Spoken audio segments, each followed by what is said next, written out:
السلام علیکم ورحمۃ اللہ وبرکاتہ۔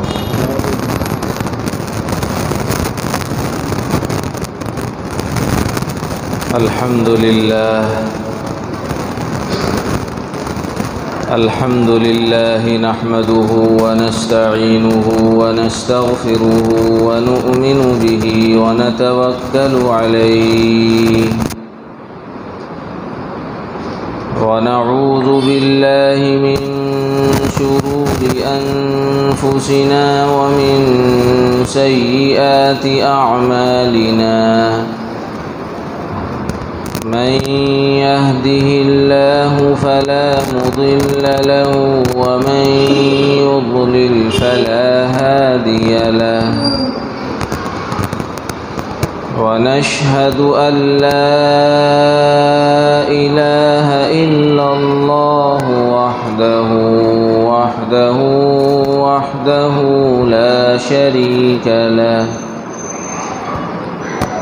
ونشهد أن سيدنا وسندنا وشفيعنا وإمامنا ومولانا محمدا عبده ورسوله، أما بعد فأعوذ بالله من الشيطان الرجيم، بسم الله الرحمن الرحيم، إن الله وملائكته يصلون على النبي، يا أيها الذين آمنوا صلوا عليه وسلموا تسليما، وقال الله سبحانه وتعالى، إنا أعطيناك الكوثر فصل لربك وانحر، إن شانئك هو الأبتر، صدق الله مولانا العلي العظيم۔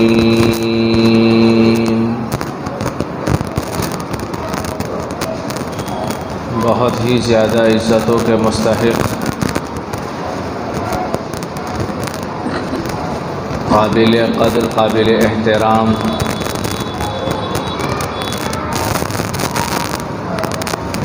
دینی ایمانی بھائیوں، دوستوں، عزیزوں اور بزرگوں،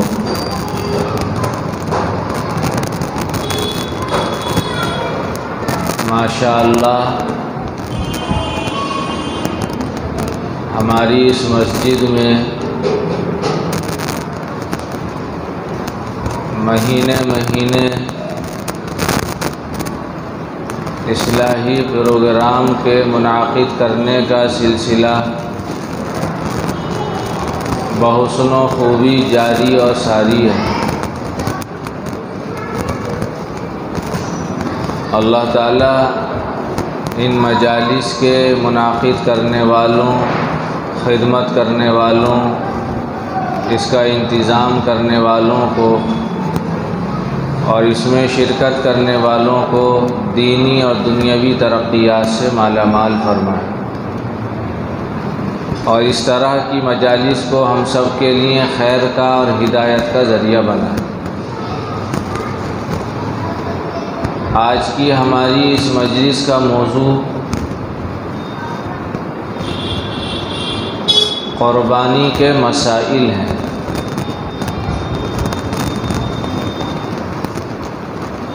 گویا عنوان سے یہ بات ظاہر ہو رہی ہے کہ ابھی 4-5-6 دن کے بعد جو ایام اضحیہ آنے والے ہیں، قربانی کے جو دن آنے والے ہیں،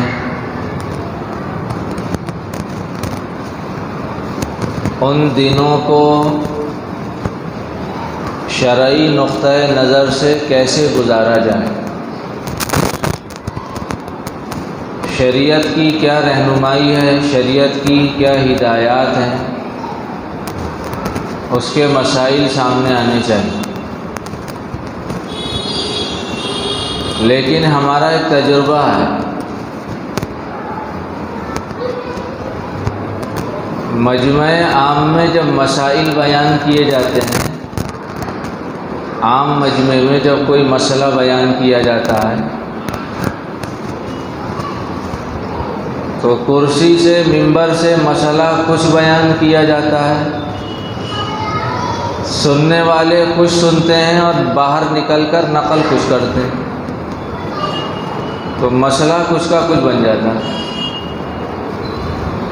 ہم دیکھتے ہیں، ہم طلبہ کو پڑھاتے ہیں، ہر طالب علم ایک صلاحیت کا نہیں ہوتا۔ بعض طلبہ اچھی صلاحیت کے ہوتے ہیں، ایک مرتبہ بتانے پر سمجھ جاتے ہیں،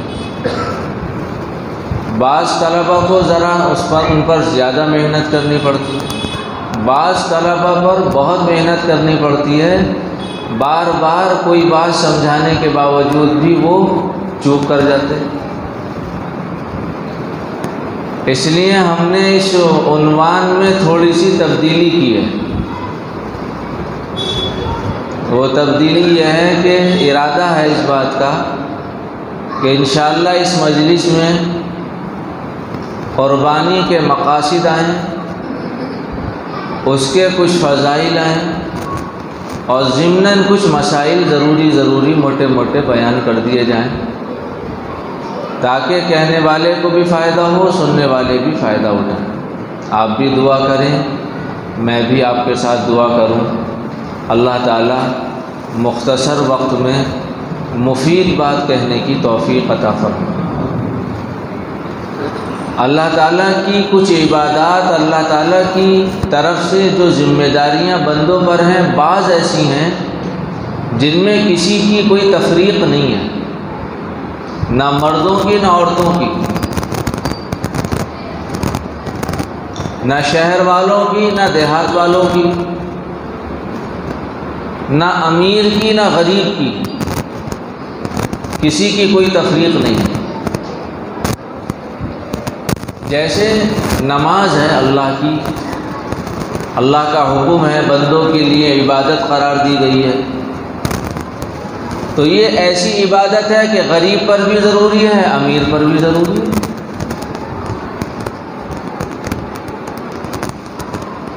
مالدار بھی ادا کرے گا اور جو مالدار نہیں ہے وہ بھی ادا کرے گا، جو شہر والا ہے وہ بھی ادا کرے گا، جو شہر والا نہیں ہے وہ بھی ادا کرے گا، مرد بھی ادا کریں گے، عورتیں بھی ادا کریں گی، کسی کی کوئی تفریق نہیں۔ نماز ہے، اللہ کا حکم ہے۔ اسی طریقے سے روزہ اللہ کا حکم ہے، کسی کے لیے کوئی تفریق نہیں، مرد بھی رکھیں گے، عورتیں بھی رکھیں گی، مالدار بھی رکھیں گے، غریب بھی رکھیں گے۔ غریب یہ نہیں کہہ سکتا کہ جی میرے یہاں شہری کا انتظام ہی نہیں تھا، میں کیسے رکھتا، یا جی میرے یہاں کوئی انتظام نہیں، غریب کو غربت میں رہ کے رکھنا ہے، مالدار کو مالداری میں رہ کے رکھنا ہے، سب کے لیے حکم ہے روزہ رکھو۔ لیکن کچھ عبادتیں اللہ کی ایسی ہیں جو ہر ایک کے لیے نہیں ہیں، ان عبادات کے لیے اللہ نے کنڈیشنز لگائی، شرائط مقرر کیے ہیں کہ بھئی اس شرط پر جو آدمی اترے گا اس پر یہ عبادت لاگو کی جائے گی، اور اس شرط پر جو آدمی نہیں اترے گا اس کے لیے کوئی ضروری نہیں۔ جیسے زکوٰۃ ہے، اس کی شرائط ہیں، حج کے فرض ہونے کی شرائط ہیں، اسی طریقے سے قربانی کے فرض ہونے کی بھی شرائط ہیں، قربانی کے واجب ہونے کی بھی شرائط ہیں۔ ہر آدمی پر قربانی واجب نہیں، ہر عورت پر قربانی واجب نہیں، ہر مرد پر قربانی واجب نہیں، کس پر واجب ہے؟ جس آدمی پر صدقہ فطر واجب ہے اسی آدمی پر قربانی بھی واجب ہے۔ جس عورت پر صدقہ فطر واجب ہے اس عورت پر قربانی بھی واجب ہے۔ لہذا جس آدمی پر، جس عورت پر شرعی طور پر قربانی واجب ہو گئی، اب اسے تنگ دل نہیں ہونا چاہیے کہ صاحب قربانی واجب ہو گئی اب کیسے کریں، کہ مریل کھریل کوئی جانور اٹھا لاؤ اور دھکا مارو کہ جی اگر نہیں کریں گے تو خاندان والے کیا کہیں، برادری والے کیا کہیں، علاقے والے کیا کہیں، گھر کے اور لوگ کیا کہیں، کہ جی سب کا منہ بند کرنا ہے تو ایک مریل کھریل جانور لے آؤ، ختم۔ نہیں، یہ نہیں ہونا چاہیے۔ اگر اللہ نے کسی پر قربانی کے واجب ہونے کی شرطیں پوری کر رکھی ہیں اور اس آدمی پر قربانی واجب ہو جا رہی ہے، اس اللہ کی بندی اور عورت پر قربانی کا وجوب ہو جا رہا ہے تو اسے اپنے لیے خوش قسمتی سمجھنا چاہیے۔ لاکھوں کروڑوں اللہ کے بندے اور کروڑوں اللہ کی بندیاں، اربوں خربوں اللہ کی بندیاں، اللہ نے ان بندوں اور بندیوں میں ہمیں منتخب کیا کہ ہم اس ادائیگی کو ادا کرنے کے ذمہ دار بنائیں۔ ہمیں اپنی اوقات اور ہمیں اپنی حیثیت پر نظر رکھنی چاہیے۔ اپنی اوقات پر اور اپنی حیثیت پر نظر رکھیں گے تو انشاءاللہ یہ قربانی والا عمل شکر گزاری کے ساتھ عمل میں آئے۔ ایک سلطان گزرے ہیں جن کا نام تھا سلطان محمود غزنوی رحمۃ اللہ علیہ۔ ان کے غلام تھے جنہیں دنیا ایاز کے نام سے جانتی ہے۔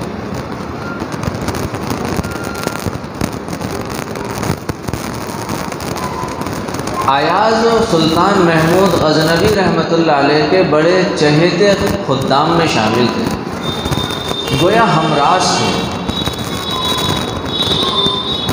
سلطان کو ایاز سے بڑا گہرا تعلق تھا۔ دربار کے کچھ درباریوں کو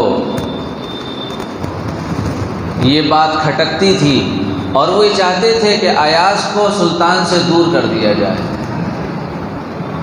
تو انہوں نے اس کے لیے پلاننگ شروع کی، جاسوسی شروع کی، اس کی ٹوہ میں لگ گئے، کیا کرتا ہے، کہاں جاتا ہے، کیسے رہتا ہے۔ چنانچہ ایک مرتبہ لوگوں نے نوٹس کیا کہ ایاز کی ایک الماری ہے محل کے اندر اور اس الماری میں ایاز تالا لگا کر رکھتا ہے، اور اس کا معمول یہ ہے کہ روزانہ الماری کے پاس جاتا ہے، تالا کھولتا ہے، الماری کھولتا ہے اور اس میں رکھی ہوئی چیز کو دیکھتا اور بند کر دیتا ہے۔ کچھ لوگوں نے کہا کہ ہمیں دکھاؤ بھائی تمہاری الماری میں کیا ہے، تو اس نے کہا نہیں، دکھانے کا نہیں ہے۔ روزانہ تالا کھولے، الماری کھولتا ہے اور اس میں رکھا ہوا سامان دیکھتا اور بند کر، کسی کو دکھاتا نہیں۔ تو لوگوں نے محمود غزنوی سے کہا کہ جناب، جسے آپ نے اپنا ہمراز بنا رکھا ہے، جسے آپ نے سر پر بٹھا رکھا ہے، جسے آپ بڑا چہیتا سمجھتے ہیں، ہو نہ ہو اس نے آپ کے محل سے ہیرے جواہرات چوری کیے ہیں اور اپنی الماری میں چھپا کر رکھے ہیں اور تالا لگا کر رکھتا ہے اور کسی دوسرے کو دیکھنے نہیں دیتا۔ یہ ہمیں آدمی صحیح محسوس نہیں ہوتا۔ سلطان نے ایاز کو بلایا، ہاں بھائی ایاز، تمہاری کوئی الماری ہے محل میں؟ کہ ہاں صاحب۔ تم اس میں تالا لگا کر رکھتے ہو؟ کہ جی۔ روزانہ کھولتے ہو؟ کہ جی۔ کسی کو دیکھنے نہیں دیتے اس میں کیا ہے؟ کہ ہاں یہی بات ہے۔ سلطان نے کہا چابی دو۔ ایاز نے چابی سلطان کے حوالے کر دی سلطان نے کسی آدمی کو کہا کہ اس کی الماری کا تالا کھولو، دیکھو اس میں کیا رکھا ہے۔ آدمی گیا، تالا کھولا، الماری کھولی تو اس میں 3 چیزیں نکلی، ایک جوڑی پھٹے ہوئے جوتے، ایک پرانا کرتا اور ایک پرانا تہبند، لنگی جسے کہا جاتا ہے، اور اس کے علاوہ چوتھی چیز الماری کے اندر نہیں تھی۔ ایک جوڑی پھٹے ہوئے جوتے، ایک پرانا کرتا اور ایک پرانا میلا تہبند، یہ اس الماری کے اندر تالے میں رکھا ہوا تھا۔ وہ سامان لے کر بادشاہ کی خدمت میں آدمی آیا اور بادشاہ کے سامنے رکھ دیا کہ صاحب یہ اس کی الماری سے سامان ملا۔ سلطان نے کہا ایاز تمہاری الماری میں یہ ہے؟ کہ ہاں صاحب یہی ہے۔ ایاز تم اس کو الماری میں تالا لگا کر رکھتے؟ کہ ہاں صاحب میں تالا لگا کر رکھتا۔ ایاز یہ تو کوئی اتنی بڑی دولت نہ ہوئی کہ تم کسی کو دیکھنے بھی نہ دو؟ ایاز نے کہا کہ جناب والا جان کی امان، عرض کرتا ہے غلام کہ یہ آپ کے لیے معمولی ہو سکتی ہیں یہ چیزیں، لیکن ایاز کے لیے معمولی نہیں۔ اور جہاں پناہ بات یہ ہے کہ جب میں آپ کے دربار میں آیا تھا تو ایک دیہاتی آدمی تھا، مجھے اوڑھنے کا سلیقہ نہیں، مجھے پہننے کا سلیقہ نہیں، میرے پاس نعمتوں کا کوئی انتظام نہیں۔ میں آپ کے دربار میں آیا، آپ نے نظر کرم فرمائی اور آپ نے مجھے نعمتوں سے نوازا۔ میرے جوتے شاندار ہو گئے، میرا کرتا شاندار ہو گیا، میری لنگی شاندار ہو گئی۔ جناب والا میرے پاس کچھ نہ تھا، آپ کی نظر کرم سے یہ سب کچھ ملا ہے۔ میں روزانہ الماری کا تالا کھول کر اپنی اوقات یاد کرتا ہوں کہ ایاز تو وہ تھا کہ تیرے پاس کرتا نہیں، تیرے پاس لنگی نہیں، تیرے پاس جوتے نہیں۔ ایک بادشاہ کے نظر کرم سے تجھے جوتے ملے، کپڑے ملے، لنگی ملی۔ اگر میرے بھائیو ایک اللہ کے بندے کو یہ احساس ہو جائے کہ تیری اوقات یہ تھی کہ جب تو دنیا کے اندر آیا تھا بولنا نہیں جانتا تھا، چلنا نہیں جانتا تھا، پکڑنا نہیں جانتا تھا، پھرنا نہیں جانتا تھا، کروٹ لینی تجھ سے نہیں آتی تھی، ایک ڈھیلا تو اپنے ساتھ نہیں لایا تھا، تیرے بدن پر ایک کتر نہیں تھی، اللہ نے تجھے بولنا سکھایا، اللہ نے تجھے چلنا سکھایا، اللہ نے تجھے پکڑنا سکھایا، اللہ نے تجھے پہننے کے لیے کپڑے دیے، اللہ نے تجھے رہنے کے لیے مکانات دیے، اللہ نے تجھے عزت کی زندگی دی، اور آج اسی اللہ نے تجھے مال و دولت دے کر اس قابل کیا ہے کہ تو اس اللہ کو راضی کرنے کے لیے اللہ کے دربار میں اللہ کے سامنے قربانی پیش کر سکے۔ الہ العالمین میرے پاس کچھ نہ تھا، یہ جو دیا ہوا ہے تیرا دیا ہوا ہے۔ الہ العالمین میں کس قابل ہوں، اپنے کرم سے میری قربانی قبول فرما لیجئے۔ ان صلاتی ونسکی ومحیای ومماتی للہ رب العالمین، یہ وہ دعا ہے جو جانور کو ذبح کرتے وقت پڑھی جاتی ہے۔ ان صلاتی ونسکی ومحیای ومماتی للہ رب العالمین، میری نماز اور میری قربانی اور میرا جینا اور مرنا صرف ایک اسی اللہ کے لیے ہے جو تمام جہانوں کا پالنے والا ہے، جس نے مجھے عدم سے وجود بخشا ہے اور جس نے کچھ نہ ہونے کے باوجود آج اپنے لاکھوں کروڑوں اربوں اور خربوں بندوں اور بندیوں میں سے اس قابل بنایا کہ میں اللہ کو راضی کرنے کے لیے قربانی کر سکوں۔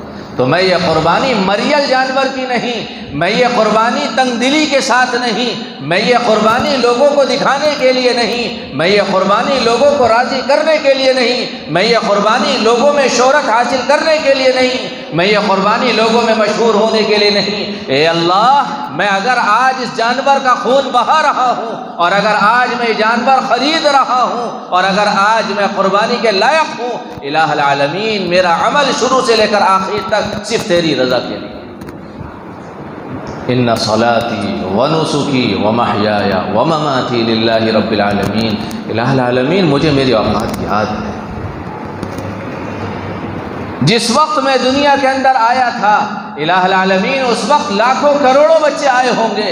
اے اللہ ان میں لاکھوں بچے غریب گھرانوں میں، لاکھوں بچے فٹ پاتھ پر، لاکھوں بچے جھوپڑیوں میں، لاکھوں بچے کھولیوں میں، لاکھوں بچے کرائے کے مکانوں میں۔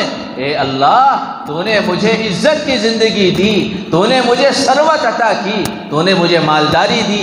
اے اللہ، اس میں میرا کوئی کمال نہیں، یہ سب تیرا ہے۔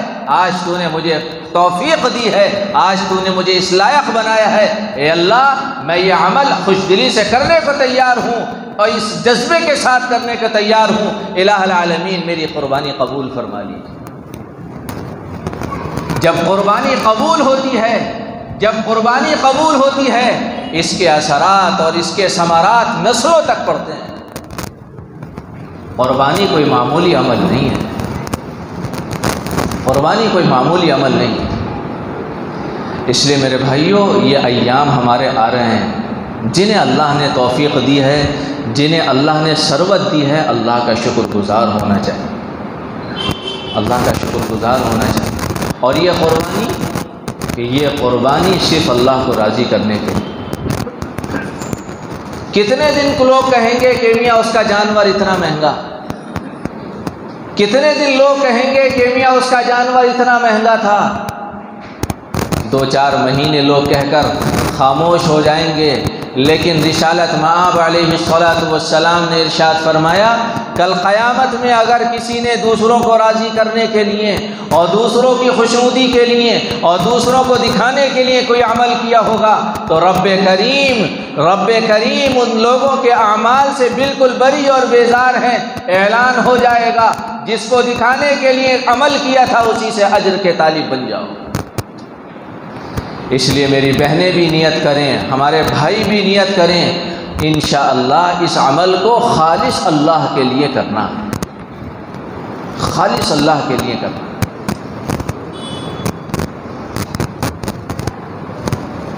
یہ قربانیاں ہر سال لاکھوں ذبح ہونے والے بکرے اور بکریاں، یہ جانور قربان ہونے والے ہر سال لاکھوں اور کروڑوں کی تعداد میں پوری دنیا کے انسانوں کو ایک سبق دے کر جا رہے ہیں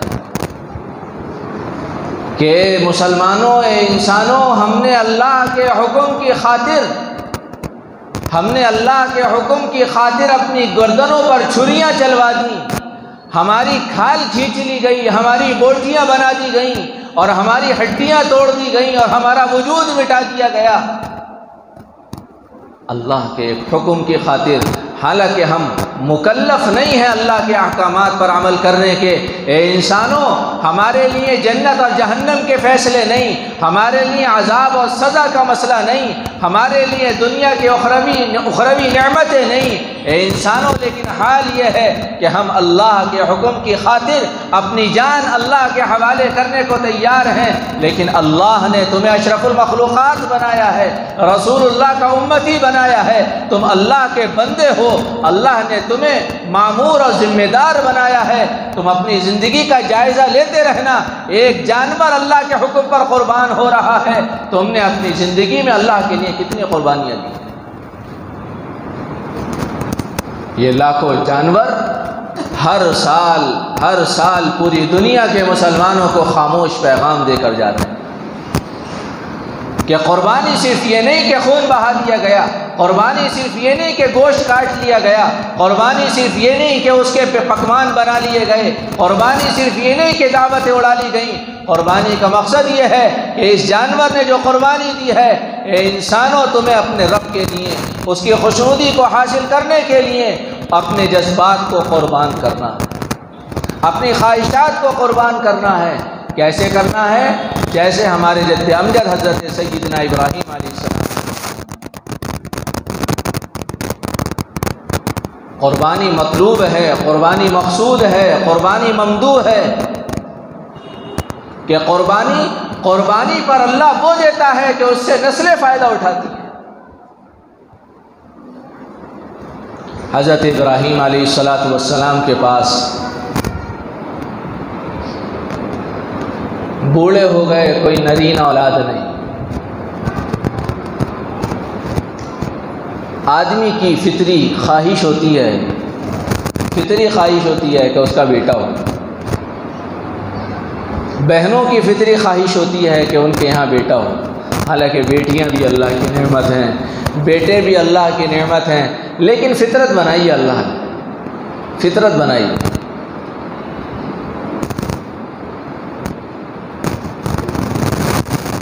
حضرت ابراہیم علیہ السلام نے دعا کی، اے اللہ، بڑھاپا آ گیا، میری کوئی اولاد نہیں، میری کوئی اولاد نہیں، اے اللہ اپنا کرم فرما کر، اپنا فضل فرما کر مجھے ایک نیک صالح اولاد عطا فرما دے۔ اللہ تو اللہ ہے، اللہ کے لیے کیا مشکل ہے؟ وہ اولاد دینا چاہے تو کیا بڑھاپا اور کیا جوانی، اور نہ دینا چاہے تو پہلوانی بھی ساری دھری کی دھری رہ جائے۔ حکم اللہ کا چلتا ہے۔ اللہ تبارک و تعالیٰ نے سیدنا ابراہیم علیہ نبینا علیہ الصلاۃ والسلام کی دعا قبول فرمائی، اور حضرت ہاجرہ رضی اللہ عنہا کے بطن سے ایک پھول جیسا بچہ عطا فرمایا جسے اسماعیل کے نام سے دنیا جانتی ہے۔ بڑھاپے کی اولاد سے کتنی محبت ہوگی؟ آپ سب ماشاءاللہ تجربے کار لوگ ہیں۔ اولاد اور پھر بھی وہ بھی بڑھاپے کی، ایک تو اولاد وہ بھی بڑھاپے کی۔ اللہ اکبر۔ قربانی اللہ تبارک و تعالیٰ اپنے بندوں سے اس لیے نہیں لیتا، قربانی اپنے بندوں سے اللہ اس لیے نہیں لیتا کہ اللہ تعالیٰ اپنے بندوں کو مٹانا چاہتا ہو، نعوذ باللہ، بلکہ قربانی اس لیے مقصود ہے تاکہ قربانی کے ذریعے سے اللہ تبارک و تعالیٰ ان کا مقام اور مرتبہ بلند کرے۔ قربانی اس لیے لی جاتی ہے تاکہ اس قربانی کے ذریعے سے آدمی صحیح سمت پر آ جائے۔ قربانی اس لیے لی جاتی ہے تاکہ قربانی کے ذریعے سے آدمی کو اللہ مل جائے۔ بچہ بڑا ہو گیا، حکم آیا، حکم یاد رکھیے اللہ تعالیٰ کے بعض احکامات ایسے ہوتے ہیں جو عقل کے خلاف ہوتے ہیں، عقل کے خلاف ہوتے ہیں۔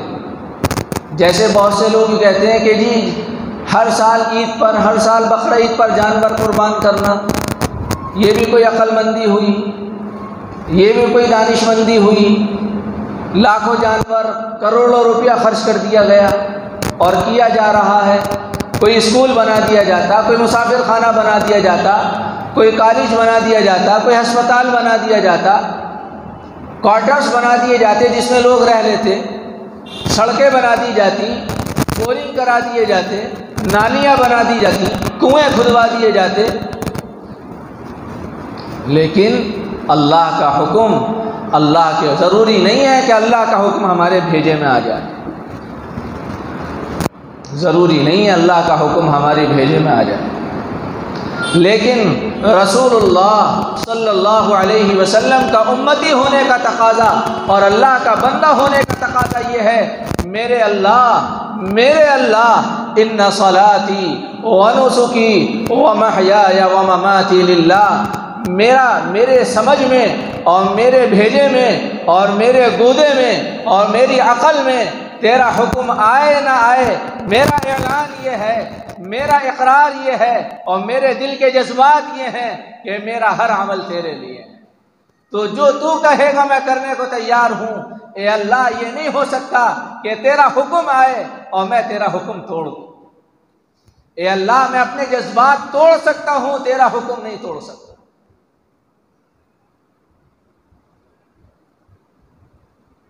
اسی محمود غزنوی جس کا بھی واقعہ میں نے سنایا، تعلق تو تھا ہی آیات سے، لوگوں نے کوشش اور کی،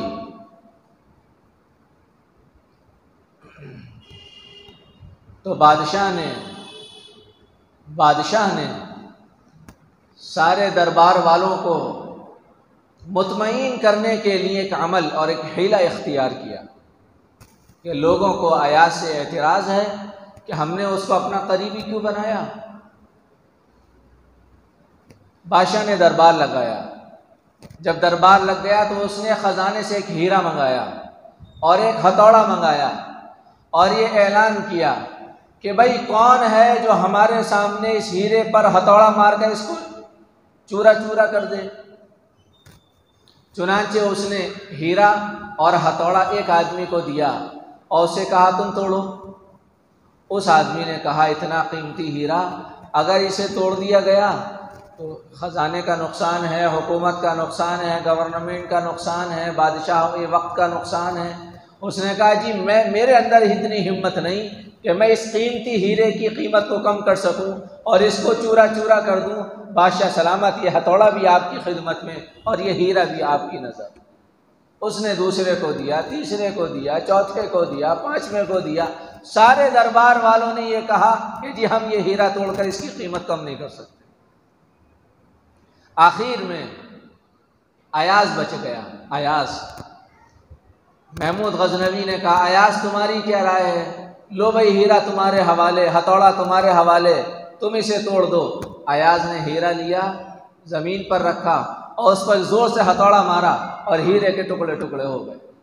سارے دربار میں شور مچ گیا کہ کس قدر بے وقوف اور احمق اور بدعقل آدمی ہے کہ اس نے بادشاہ وقت کے ہیرے کو بے قیمت بنا دیا اور چورا چورا کر دیا، ٹکڑے ٹکڑے کر دیا۔ ایسے بے وقوف آدمی کو بادشاہ نے اپنا منہ چڑا بنا رکھا۔ سلطان نے کہا ایاز تمہیں خیال نہ آیا کہ اس ہیرے کو نہ توڑا جائے؟ ایاز تم نے ہمارے سامنے ہمارے ہیرے کو ٹکڑے ٹکڑے کر دیا۔ ایاز ان میں سے کسی نے اس ہیرے کو ہاتھ نہیں لگایا اور تم نے ہمارے سامنے یہ حرکت کی۔ ایاز نے کہا سلطان جان کی امان چاہتا ہوں اور عرض کرنا چاہتا ہوں کہ جس وقت آپ نے ہیرا اور ہتھوڑا مجھے دیا اور یہ کہا کہ اسے توڑو تو میں نے ہیرے کو دیکھا، اس کی قیمت کو دیکھا، اس کی قدر و منزلت کو دیکھا اور آپ کے حکم کو دیکھا۔ ایک طرف میں ہیرے کو دیکھ رہا ہوں اور ایک طرف آپ کے حکم کو دیکھ رہا ہوں۔ جناب والا میں نے یہ محسوس کیا کہ ہیرا ٹوٹے تو ٹوٹ جائے لیکن جناب آپ کا حکم نہیں ٹوٹنا چاہیے۔ میں اس ہیرے پر، میں آپ کے حکم پر ایسے ہزاروں ہیروں کو قربان کر سکتا ہوں۔ ہیرا ٹوٹ گیا لیکن میں خوش ہوں اس بات پر کہ آپ کا حکم نہیں ٹوٹا۔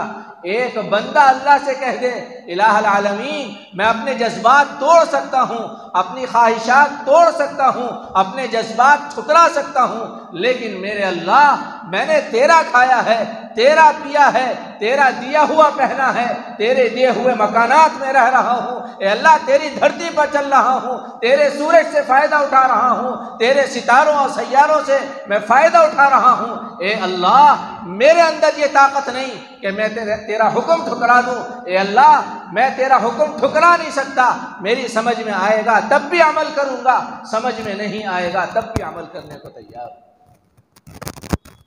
ابراہیم علیہ السلام کے لیے حکم آیا ابراہیم یہ بچہ جو بڑی منتوں کے بعد تمہیں ملا ہے، ابراہیم اس بچے کو اور بیوی کو چھوڑ کر آ جاؤ۔ کہاں چھوڑ کر آنا ہے؟ ابراہیم ایسی جگہ چھوڑ کر آنا ہے جہاں آدمی نہیں، آدمی کا نام نہیں۔ ابراہیم وہاں چھوڑ کر آنا ہے جہاں کوئی شاپنگ مال نہیں، کوئی پرچونی کی دکان نہیں، کوئی سودا سامان بیچنے والا نہیں، ہفتے کا کوئی بازار نہیں، سائے کے لیے کوئی درخت نہیں، بچاؤ کا کوئی انتظام نہیں، رہنے کا کوئی سامان نہیں۔ وادی غیر ذی زرع میں اپنی بیوی اور اپنے بچے کو تمہیں چھوڑ کر آنا ہے۔ حکم اللہ کا حکم۔ حضرت ابراہیم علیہ السلام کے لیے قربانی صرف میں یہ عرض کرنا چاہ رہا ہوں کہ قربانی صرف چند مخصوص ایام میں جانور کے خون بہانے کا نام نہیں، یہ ایک ریہرسل ہے، یہ ایک پریکٹس ہے، یہ ایک مشق ہے، یہ ایک ماحول بنایا جا رہا ہے۔ اے بندو، اے اللہ کے بندو، جس طرح تم نے ان 3 دنوں میں اللہ کے حکم کو پورا کرنے کے لیے قربانی کے جذبہ پیش کیا ہے، پورے سال تمہیں اللہ کا حکم پورا کرنے کے لیے قربانی دینی ہے۔ تم رات میں کتنی دیر سے سوئے ہو، تمہیں نیند کی قربانی دے کر فجر پڑھنی ہے۔ تم کام میں کتنے ہی مشغول ہو، تمہیں کام کی قربانی دے کر ظہر پڑھنی ہے۔ تم کام سے کتنے ہی تھکے ہوئے ہو، تمہیں عصر کی نماز ادا کرنی ہے۔ اور تم کسی بھی مشغولی میں ہو، تمہیں مغرب پڑھنی ہے۔ اور تم کسی بھی دھندے میں لگے ہوئے ہو، تمہیں عشاء پڑھ کے سونا ہے۔ اے میرے بندو تمہیں قربانی قدم قدم پر دینی ہے۔ اے میرے بندو تم سڑک پر جا رہے ہو، تم سڑک پر جا رہے ہو اور ایسی چیزیں تمہاری نظروں کے سامنے آ رہی ہیں، دل یہ کہہ رہا ہے، دل یہ کمان کر رہا ہے آنکھوں کو، دیکھنا چاہیے، دیکھنا چاہیے، دیکھنا چاہیے۔ اے میرے بندو تمہیں قربانی دینی ہے، نظریں جھکا لینی ہے، دل کا خون کرنا ہے، قربانی تمہیں دینی ہے کہ نہیں؟ میرے اللہ نے منع کیا ہے، قل للمؤمنین یغضوا من ابصارہم، میرے اللہ نے کہا ہے تمہیں نگاہیں نیچی رکھو۔ میں ایک اللہ والے کا مضمون پڑھ رہا تھا، انہوں نے لکھا، عجیب بات لکھی کہ اگر کسی اللہ کے بندے نے اور کسی اللہ کی بندی نے کسی غیر محرم عورت پر یا کسی غیر محرم مرد پر نظر ڈالنے سے اپنی نظروں کو بچا لیا اور اپنی نظروں کو نیچا کر لیا، تو ایسا محسوس ہوتا ہے جیسے اس نے اپنے دل کا خون کر دیا ہو، ایسا محسوس ہوتا ہے گویا دل پر آرے چل رہے ہوں۔ یہ وہ قربانی ہے، یہ وہ قربانی ہے کہ اس قربانی کی برکت سے رسول پاک علیہ السلام نے فرمایا کہ اس قربانی کے نتیجے میں اس قربانی دینے والے کو اللہ ایسے عمل کی توفیق دے گا جس کی حلاوت یہ اپنے دل میں محسوس کرے۔ قربانی قربانی ہے، چھوٹی ہو یا بڑی، قربانی قربانی ہے، اور ایام اضحیہ میں دی جائے یا عام حالات میں دی جائے، قربانی اللہ کو پسند ہے۔ ابراہیم کو کہا گیا کہ تمہیں اپنی بیوی بچے کی قربانی دینی ہے۔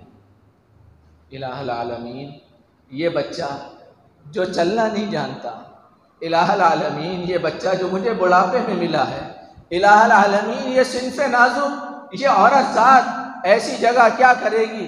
ابراہیم نے ایک سوال نہیں کیا، ابراہیم علیہ السلام نے ایک سوال نہیں کیا۔ الہ العالمین سر تسلیم خم ہے جو مزاج یار میں آئے۔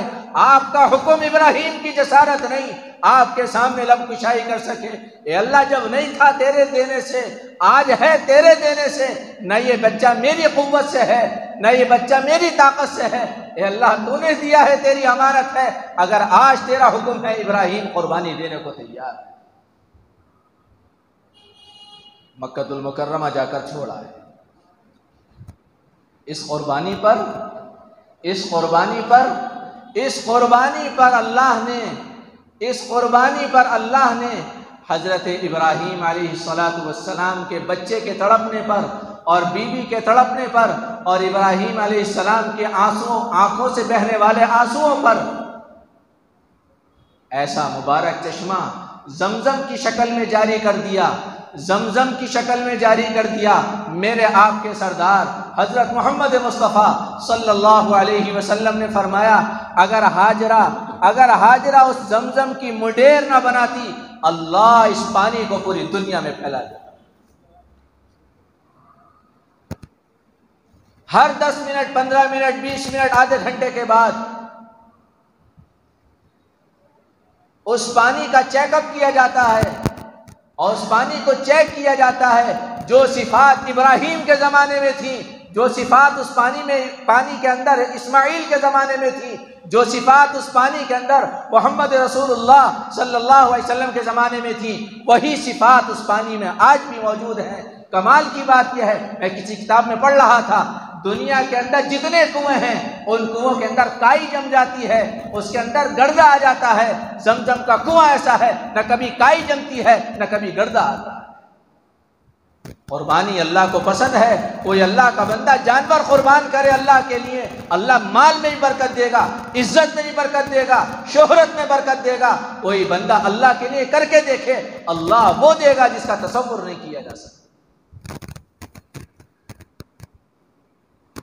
قربانی بھی پسند ہے، جس کی قربانی دی جا رہی ہے وہ بھی پسند ہے۔ اللہ کو قربانی بھی پسند ہے، جس کو قربان کیا جا رہا ہے وہ بھی پسند ہے۔ اسماعیل کی قربانی دی جا رہی ہے، سارے انبیاء حضرت اسحاق کی اولاد میں، سارے انبیاء حضرت اسحاق کی اولاد میں، لیکن یہ مبارک بچہ وہ ہے کہ اس کے باپ نے اس کے لیے قربانی دی، یہ مبارک بچہ وہ ہے اس کی ماں نے اس کے لیے قربانی دی۔ سارے انبیاء اسحاق علیہ السلام کی اولاد میں، محمد مصطفیٰ اسماعیل کی اولاد میں۔ اس لیے قربانی کے جانور کو محبت کی نگاہ سے دیکھنا، اس کی خدمت کرنا، اس کی خدمت کرنا۔ میں نے دیکھا اپنے حضرت کو، حضرت مولانا عبد المومن صاحب نور اللہ مرقدہ کو قربانی کے جانوروں میں خود لگے رہا کرتے تھے۔ اپنے بچوں سے کہتے بیٹو بچوں نوکروں سے کام مت لو، ان کی ثانی خود کرو، ان کو پانی خود پلاؤ، ان کو نہلاؤ خود، ان کا گدا صاف کرو، ان کا میلہ صاف کرو، یہ بڑے ثواب کی چیز ہے۔ یہ جانور وہ ہے جو اللہ کے نام پہ قربان ہونے والا۔ ہمارے گھروں میں جانور اس لیے نہیں کہ جی گندگی ہوگی، جانور اس لیے نہیں کہ جی کون صفائی کرے گا۔ میری بہنیں، یہ بڑے خیر کی بات ہے، بڑے خیر کی بات ہے۔ دیکھنے میں یہ مینگنیاں ہیں، دیکھنے میں یہ گوبر ہے، دیکھنے میں پیشاب ہے، لیکن یہ پیشاب مینگنیاں گوبر نہیں، یہ گوبر مینگنیاں پیشاب اس جانور کی ہے جسے اللہ نے اپنی قربانی کے لیے قبول کیا۔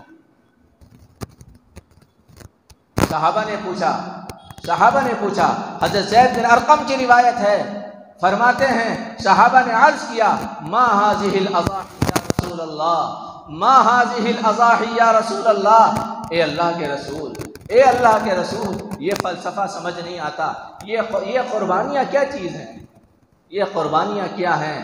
آپ نے فرمایا سنت ابیکم ابراہیم، سنت ابیکم ابراہیم، یہ قربانیاں تمہارے باپ ابراہیم کی سنت ہے۔ صحابہ نے عرض کیا یا رسول اللہ ہمیں اس میں ملے گا کیا؟ اس کا اجر و ثواب کیا ہے؟ اس کا فائدہ کیا ہے؟ اس کا بینیفٹ کیا ہے؟ آپ نے فرمایا جانور کے ہر بال کے بدلے اللہ ایک نیکی عطا کرے گا۔ اللہ کی بات، قربان جائیں اللہ کے اجر و انعام دینے پر، اور قربان جائیں رسول اللہ صلی اللہ علیہ وسلم کی عظمت اور رسالت پر۔ آپ نے فرمایا تمہیں ان جانوروں کے ایک ایک بال کے بدلے اللہ کے دربار سے ایک نیکی عطا کی جائے گی۔ آپ میں سے کتنے لوگ ہیں جو سال ہر سال سے قربانی ماشاءاللہ کر رہے ہیں؟ اللہ موت تک آپ کو اور آپ کے بچوں کو قربانی کرنے کے لائق بنائے رکھے، آپ کی نسلوں میں یہ سعادت باقی رکھے۔ کتنے لوگ ہیں سال ہر سال سے جانور لاتے ہیں، کبھی کسی جانور کے بال گنے؟ اچھا اگر گننا چاہیں تو ممکن تو ہے لیکن ذرا مشکل ہے، ناممکن تو نہیں ہے لیکن مشکل بہت ہے۔ میں یہ حدیث پڑھ رہا تھا، میرے ذہن میں یہ بات آئی، اللہ جانے کہاں تک صحیح، اگر صحیح ہے تو اللہ کی طرف سے، غلط ہے تو ہماری طرف سے۔ جب میں نے یہ حدیث پڑھی تو میں نے سوچا الہ العالمین، مسئلہ صرف یہ نہیں ہے کہ اللہ آپ نے اپنے نبی کی زبان سے یہ کہلوایا کہ تمہیں جانور کے ایک بال کے بدلے ایک نیکی ملے گی، آپ یہ کہلوانا چاہتے ہیں اے میرے بندو جس طرح جانور کے جسم پر ان گنت بال ہیں، ہمارے خزانے میں تمہارے لیے ان گنت نیکیاں، تم جانور خوش دلی سے ذبح کرو، ہم تمہیں نیکیاں بے حساب عطا کریں گے۔ فرمایا ضحاکاکم علی الصراط مطایاکم، او کما قال، تمہاری قربانیاں پل صراط پر تمہاری سواریاں بنیں، تمہاری قربانیاں پل صراط پر تمہاری سواریاں بنیں۔ صحابہ نے عرض کیا یا رسول اللہ سارے جانور تو بال والے نہیں ہوتے، کچھ اون والے بھی ہوتے ہیں، اون کے بارے میں، اون والے جانور کے بارے میں آپ کی کیا رائے ہے؟ آپ نے فرمایا اون کے ایک ایک بال کے بدلے اللہ ایک نیکی عطا کرے۔ جن لوگوں نے بھیڑ پال رکھی ہے یا دمبا پال رکھا ہے کہ جی اس بھیڑ کے جو اون ہیں وہ اون گنے جا سکتے ہیں، کتنا مشکل کام ہے۔ اس لیے میرے بھائی تنگ دل نہیں ہونا کہ ارے صاحب جانور مہنگا لیا ہے، نہیں، جانور مہنگا نہیں، جو لیا ہے وہ انمول ہے، جو لیا ہے وہ انمول ہے۔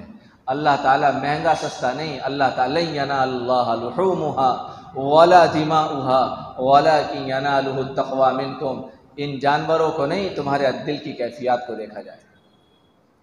اس لیے میں نے عرض کیا اللہ تبارک و تعالیٰ نے جانوروں کی قربانی کرنے میں جو مسنون دعا رسول اللہ صلی اللہ علیہ وسلم کے ذریعے سے ہمیں سکھائی، اس دعا کا ایک جملہ ہے ان صلاتی ونسکی ومحیای ومماتی للہ رب العالمین، میری نماز اور میری قربانی، میرا جینا اور میرا مرنا اللہ کے لیے ہے جو جہانوں کا پروردگار ہے۔ میرا جینا اللہ کے لیے، اس کا مطلب یہ ہے کہ یہ قربانی سبق دے کر جا رہی ہے زندگی گزارنے کا ایک عمل اس جذبے کے ساتھ ہو کہ اللہ میرا یہ عمل صرف تیرے لیے، اے اللہ میری شادی تیرے لیے، اے اللہ میرا کاروبار تیرے لیے، اے اللہ میری مزدوری تیرے لیے، اے اللہ میری ملازمت تیرے لیے۔ اگر یقیناً ہمارے پیش نظر یہ جذبہ ہو اور یہ بات ہو کہ میرا یہ عمل اللہ کے لیے ہے، تو ہماری شادیوں میں سے خرافات ختم ہو جائیں گی، ہماری تجارت میں سے دھوکہ ختم ہو جائے گا، ہمارا ملازم امانت دار بن جائے گا، ہمارا کاشتکار صحیح کاشتکاری کرنے والا بن جائے گا، اس لیے کہ اس کے سامنے یہ بات ہے کہ میرا یہ عمل اللہ کے لیے، میرا یہ عمل اللہ کے لیے، میرا جینا اللہ کے لیے۔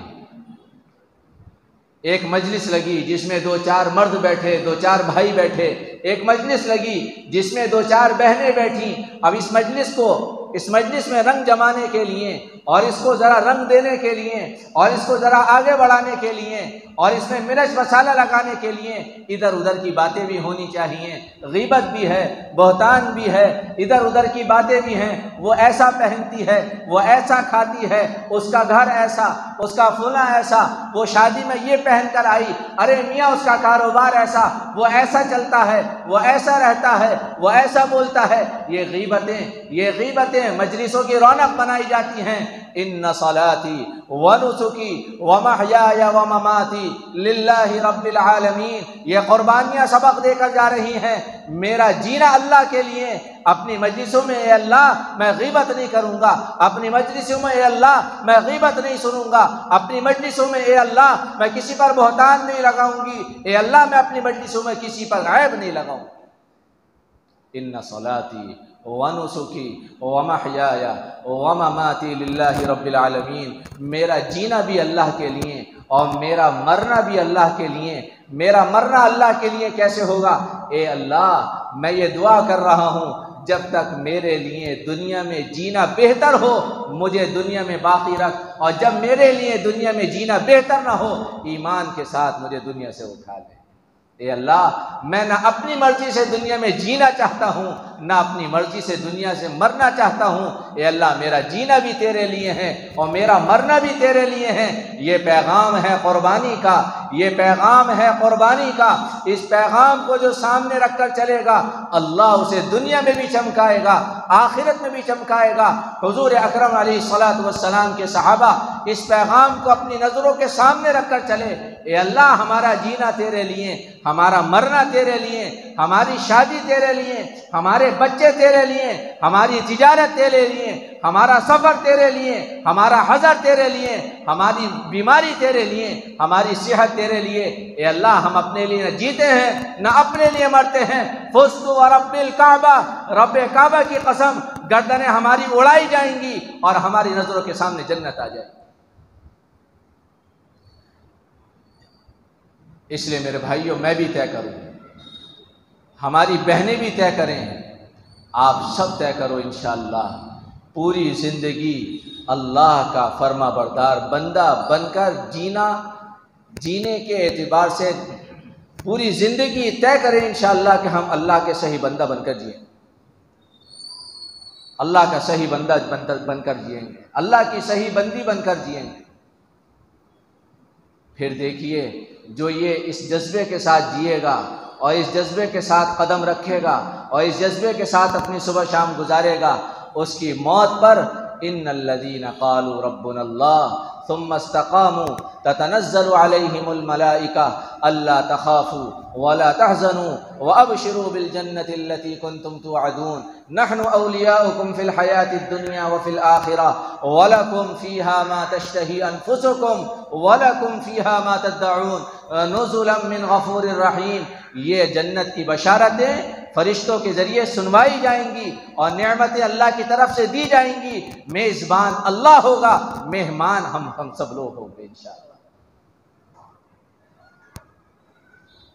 اس لیے قربانی کو سعادت سمجھ کر، قربانی کے مقاصد کو سامنے رکھ کر خوش دلی کے ساتھ اس عمل کو انجام دینا۔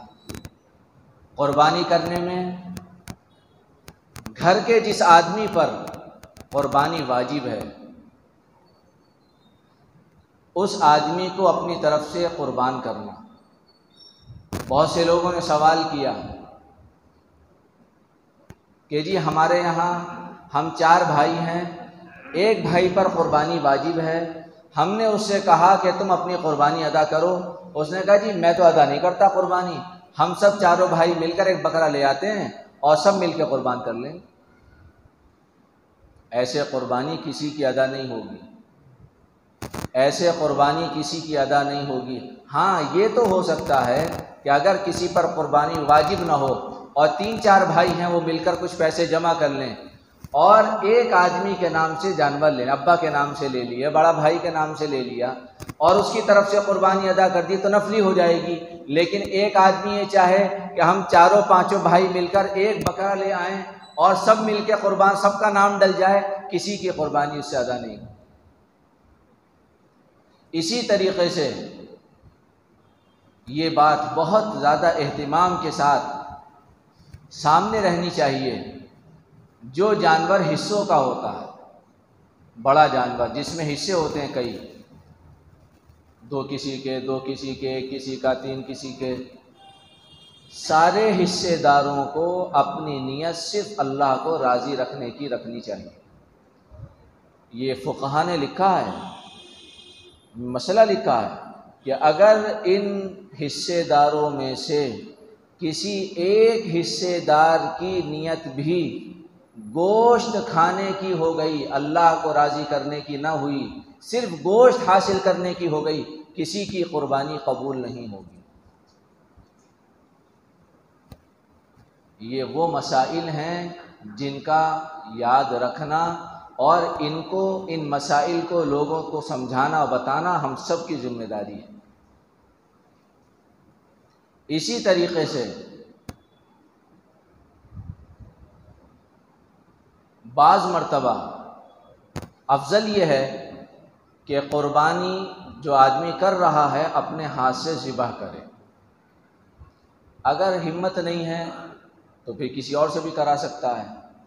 بہت سی مرتبہ ایسا ہوتا ہے کہ آدمی صرف برائے نام شرکت کرنے کے لیے چھری پر کاٹنے والے کے ساتھ صرف ہاتھ لگا دیتا ہے، تو اس کا بھی ہاتھ لگ گیا، کاٹنے والے کا بھی ہاتھ لگ گیا، دونوں کا ہاتھ چل رہا ہے ذبح کرنے کے لیے۔ تو یہ مسئلہ بھی بہت اہمیت کا حامل ہے کہ اس صورت میں دونوں لوگوں کو بسم اللہ اللہ اکبر پڑھنا ضروری ہے۔ اگر ان میں سے کسی ایک نے بھی بسم اللہ اللہ اکبر نہیں پڑھا، یہ جانور حلال نہیں ہوگا۔ اس لیے دونوں لوگوں کو بسم اللہ اللہ اکبر پڑھنا چاہیے۔ بہت احتیاط کی بات یہ ہے کہ جتنے لوگ اس وقت وہاں موجود ہوں سبھی لوگ پڑھیں، ذبح کرنے والے بھی پڑھیں اور جو موجود ہوں وہ بھی پڑھیں، تاکہ ذبح کرنے والوں کو بھی یاد آ جائے۔ اس تعلق سے اور بھی بہت سارے مسائل ہیں جن لوگوں کو اللہ تعالیٰ نے توفیق دی ہے قربانی کی، ان کو چاہیے کہ وہ ذاتی طور پر کسی معتبر عالم دین سے ان مسائل کو انفرادی طور پر معلوم کرنے کا نظام بنائیں، تاکہ یہ قربانی اللہ کے یہاں قبول ہو اور اس قربانی کے فوائد ہمیں ملیں اور اللہ کا قرب ہمیں ملے اور اس کے ذریعے سے بے پناہ برکتیں نصیب ہوں۔ یہ قربانی قبول ہوگی تو ہمارے ملک میں امن آئے گا، یہ قربانی قبول ہوگی ہمارے بچے فرما بردار بنیں گے، یہ قربانی قبول ہوگی ہمارے گھروں میں برکتیں آئیں گی، یہ قربانی قبول ہوگی ہمارے ملک میں خوشحالی آئیں گی۔ یہ بات قرآن سے ثابت ہے۔ قربانی جب قبول ہوتی ہے تو ملک میں اور شہروں میں خوشحالیاں آتی ہیں۔ قربانی جب قبول ہوتی ہے تو اللہ تعالیٰ قربانی کرنے والوں کی دعاؤں کو قبول کرتا ہے۔ حضرت ابراہیم علیہ السلام نے قربانی دی، قربانی دینے کے بعد دعا کی، اے اللہ میں نے اتنی بڑی قربانی دے دی کہ اپنا بچہ چھوڑ دیا، اتنی بڑی قربانی دے دی اپنی بیوی چھوڑ دی، اے اللہ اپنے کرم سے میری دعا کو قبول فرما۔ اے اللہ یہ قربانی دینے والا یہ دعا کر رہا ہے کہ یہاں کے رہنے والوں کو پھلوں کا رزق عطا فرما، وارزقہم من الثمرات، اے اللہ یہاں کے رہنے والوں کو پھلوں کا رزق عطا فرما۔ جس وقت ابراہیم علیہ السلام یہ دعا کر رہے ہیں، صرف ہاجرہ ہیں اور صرف اسماعیل ہیں، تیسرا کوئی نہیں ہے، لیکن قربانی دینے والے کو یقین ہے کہ جس اللہ کے لیے قربانی دے رہا ہوں وہ اللہ اس شہر کو لوگوں سے آباد کرنے پر قادر ہے۔ اے اللہ قربانی میں دے رہا ہوں، اب آنے والی نسلوں کو پریشان ہونا نہ پڑے، اے اللہ انہیں کھیتی نہ کرنی پڑے، انہیں کسانی نہ کرنی پڑے، انہیں گیہوں نہ بونا پڑے، انہیں چاول نہ بونا پڑے، انہیں سبزیاں نہ بونی پڑے، انہیں میوے نہ بونے پڑے، انہیں پھل نہ لگانے پڑے، وارزقہم من الثمرات، اے اللہ پھلوں سے روزی عطا فرما۔ وہ قربانی دینے والے ابراہیم کی دعا رب کریم نے ایسی قبول فرمائی، مکۃ المکرمہ جو لوگ جا چکے ہیں، جو لوگ پہنچے ہوئے ہیں، آپ ان سے معلوم کریے گیہوں وہاں نہیں، چاول وہاں نہیں، کیلا وہاں نہیں، انار وہاں نہیں، سیب سنترا وہاں نہیں، کوئی چیز وہاں نہیں اگتی، لیکن دنیا کا کوئی پھل ایسا نہیں، دنیا کی کوئی سبزی ایسی نہیں جیسی شاندار مکے والے کھاتے ہیں، دنیا کے انسانوں کو نصیب ہے۔ قربانی دینے والے، قربانی کے ذریعے سے قربانی دینے والوں کی دعاؤں کو قبول کیا جاتا ہے، اس لیے جو جتنی اخلاص سے قربانی دے گا انشاءاللہ اس کی دعاؤں میں اللہ جان پیدا کر دے گا، اثر پیدا کر دے گا۔ جو بہنیں قربانی کے جانور کی خدمت کریں گی اللہ انشاءاللہ ان کی دعاؤں میں اثر پیدا کر دے گا، انشاءاللہ اللہ ان کے بچوں کو فرما بردار بنا دے گا، اللہ ان کے بچوں کو ایسے ہی فرما بردار بنائے گا جیسے اسماعیل کو ہاجرہ کا فرما بردار بنایا۔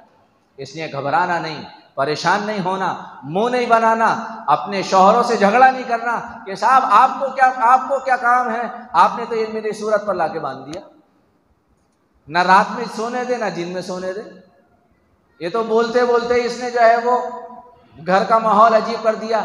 نہیں، حدیث میں ہے جانور اتنے دن پہلے لے آؤ کہ اس کو کھلاؤ، اسے پلاؤ، اس کو اپنے سے ہلاؤ اور مانوس کرو اور پھر اس کی قربانی کرو۔ جب اس کی قربانی پر آنکھ سے آنسو بہے گا اور جب اس کی قربانی پر دل پسلے گا اور جب اس کی قربانی پر آدمی کو یہ محسوس ہوگا کہ واقعتاً آج میرے گھر سے جنازہ نکل گیا، وہ قربانی ہے جو اللہ کو پسند ہے، وہ قربانی ہے جو عرش الہی سے ٹکراتی ہے، وہ قربانی ہے کہ ان نکلے ہوئے آنسوؤں کی لاج اللہ تبارک و تعالیٰ کے عرش میں اور اللہ کی بارگاہ میں وہ ہے کہ جو مانگو گے اس وقت اللہ تبارک و تعالیٰ دے دے۔ کتنے لوگ ہیں جو پال کر جانور قربان کرتے ہیں، وہ لوگ جانتے ہیں۔ ہمارے محلے میں ایک صاحب ہیں، انہوں نے بکرا قربان کیا، ان کے گھر میں ایسا ہو گیا جیسے ماتم ہو گیا ہو اور پورا محلہ کھانا کھا رہا۔ حضرت مولانا محمود صاحب رحمۃ اللہ علیہ پورے سال جانور پالتے، بڑا جانور 2 سال پالتے، اس کو اپنے سے مانوس کر لیتے، ہلا لیتے اور پھر قربان کرتے اور پھر روتے اور بھی کہتے حقیقی قربانی یہی، حقیقی قربانی یہی، حقیقی قربانی یہی۔ اس لیے میرے بھائیوں، جانور، قربانی کے جانور سے پیار کرنا، اس کو اپنے سے مانوس کرنا، اس کو اپنے سے ہلانا اور پھر اس کو مانوس کر کے قربان کرنا اور اس قربانی پر دل کا ٹوٹنا، یہ اللہ کو پسند ہے۔ ان جذبوں کے ساتھ، ان اعمال کے ساتھ انشاءاللہ قربانی کو انجام دیا جائے گا، اللہ تبارک و تعالیٰ اس کا بدلہ دنیا میں بھی عطا فرمائے گا اور آخرت میں بھی انشاءاللہ عطا فرمائے گا۔ اللہ تعالیٰ مجھے بھی عمل کی توفیق عطا فرمائے، آپ کو بھی عمل کی توفیق عطا فرمائے، آنے والے دنوں کو ہم سب کے لیے خیر کا ذریعہ بنائے اور اللہ تعالیٰ اپنے کرم سے ایسا ماحول بنا دے کہ اس عمل کے کرنے پر پورے ملک میں اور پوری دنیا میں کہیں کسی مسلمان کو کوئی تکلیف اور پریشانی کا سامنا نہ کرنا پڑے۔ اللہ کے لیے کوئی مشکل نہیں، اللہ کے لیے کوئی مسئلہ نہیں۔ آخر میں ایک بات بہت ادب کے ساتھ یاد کرنا چاہوں گا کہ اس موقع پر اس بات کا ضرور خیال اور اہتمام ہونا چاہیے کہ ہمارے اس عمل سے ہمارے شرکائے وطن کو تکلیف نہ ہو، ہمارے اس عمل سے اور اس حکم کے پورا کرنے سے ہمارے پڑوسیوں کو تکلیف نہ ہو۔ اگر کسی گلی اور کسی چوک اور کسی محلے میں کھلے طور پر جانور قربان کرنے کی سہولت اس وقت موجود ہے، اللہ کی بڑی نعمت سمجھنی چاہیے۔ آج میں نے جمعے کی نماز میں بھی یہ بات کہی، آپ سے بھی عرض کر رہا ہوں، اگر کسی گلی میں جانور کاٹنے کا موقع مل رہا ہے، کسی سڑک پر جانور گرانے کا موقع مل رہا ہے، کسی چوک میں اجتماعی قربانی کا نظم اگر ہو رہا ہے، اللہ کی نعمت سمجھنی چاہیے، ورنہ اسی ملک کے کتنے علاقے ہیں جو لوگ گھروں میں بھی قربانی نہیں کر سکتے، وہ اپنے گھروں میں بھی قربانی۔